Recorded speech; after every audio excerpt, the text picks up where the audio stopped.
Tonight, there are new allegations that a key Justice Department official continued to communicate and trade information with dossier author Christopher Steele long after the FBI had cut Steele loose for leaking to the media. Also breaking, the possibility that House Judiciary Chairman Bob Goodlatte's preparing to subpoena Bruce Ohr, Christopher Steele, and a number of other current and former FBI and DOJ officials. Congressman Trey Gowdy, chairman of the House Oversight Committee, which has been investigating these issues jointly with the Oversight Committee, joins us tonight from South Carolina. Chairman, welcome.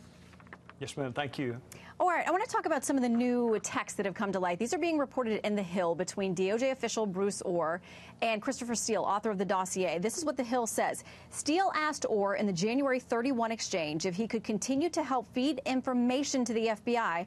Quote, just want to check you are okay, still in the situ, and able to help locally as discussed along with your Bureau colleagues. This is 2016.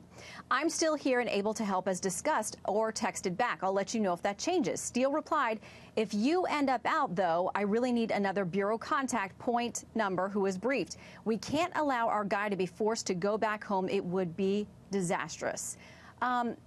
Mr. Chairman, are these texts new to you? Maybe you've seen them. Maybe you know the context. Can you elucidate at all?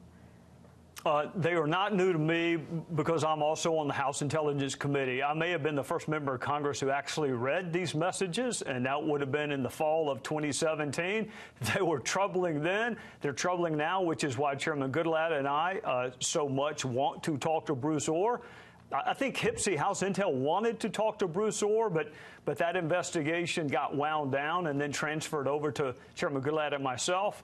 I mean, think about Chris Steele, who has been dismissed from the FBI because he cannot follow their rules and regulations, and he's communicating with someone in the Department of Justice who, by the way, Shannon, is not involved in this investigation. He's an OCDETF, a narcotics prosecutor. So of course we want to talk to Bruce Ohr, and we also want to talk to Nellie Ohr, who, oh, by the way, was working for Fusion GPS, which is the firm that hired Christopher Steele to dig up dirt on Donald Trump. Yeah, do you, and my understanding is the list of names I'm seeing tonight are Bruce Ohr, Nellie Ohr, Fusion GPS founder Glenn Simpson, other FBI and DOJ officials, current and former. Will they be subpoenaed, do you know, and when would you hope to hear from them? Well, there are two categories. Those that work for government now, we should not have to subpoena them. We should do what Bob and I did weeks ago, which is send the list over to the Department of Justice. These are your employees that we want to talk to. So far, that has fallen on deaf ears. Chairman Goodlatte is a very patient man, but we have run out of patience. I talked to him yesterday at length. They either need to set this for a date certain or there will be a subpoena issued. The Speaker will back it up. Goodlatte will back it up. The House will back it up. There is no reason not to make him available for a deposition or a transcribed interview. Well, I think a lot of folks would like to know, and I'm sure you're chief among them, about what it means. Are you still able to help us when Steele is talking to Ohr? I want to also, though, get to other questions involving the Mueller investigation, because now there's this back and forth about agreeing to some conditions for the president to sit down. He seems jonesing for the chance to do it. Everyone in the legal world is telling him not to. Harry Litman, a very well-known constitutional lawyer, says this in the Washington Post: enough is enough. It is time to subpoena the president. Mueller's been extraordinarily deferential and patient, while Trump and his representatives engaged in their scarcely credible gamesmanship. It's become increasingly apparent that neither Trump nor anyone in his orbit has any interest in answering Mueller's questions. In a word, they are playing Mueller and in the process playing the country. First, do you think that they will subpoena the president? And second, if it gets to the Supreme Court, how does this go? If they subpoena the president, there'll be a motion to quash, and our grandkids may be having this conversation. It would take a while to litigate it. The reason I'm smiling, Shannon, is I was on a committee that sent some questions in writing to President Obama. They were really important questions to the family members of 4 people who were killed.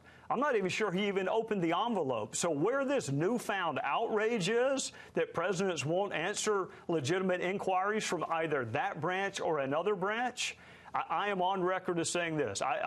President Trump can get much better legal counsel than what I can provide him.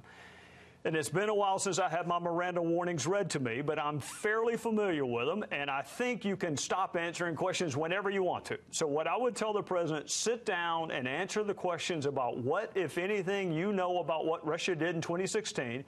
and then answer the questions about who, if anyone, did it with them. That's the core jurisdiction of Bob Mueller. Answer those, and then don't answer anymore. You don't have to answer a question simply because it's asked. But I think the optics of not answering the collusion, conspiracy, coordination questions aren't great.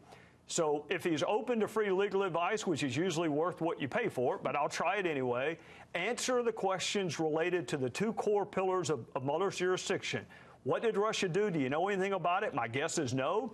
With whom, if anyone, did they do it? I think the president has said repeatedly he knew nothing about it. In fact, he told Comey, if anyone on my team did it, I want you to find out, which tells me he doesn't know anything about anyone on his team doing it. Answer the questions, and then don't answer the rest of it. I won't ask you to answer when you were last Mirandized. We won't get into that, although I'd love to know. College, I think. We'll talk about that another time. Mom. In the meantime, Chairman, thank you very much. We'll dig into that separately. Great to have you with us.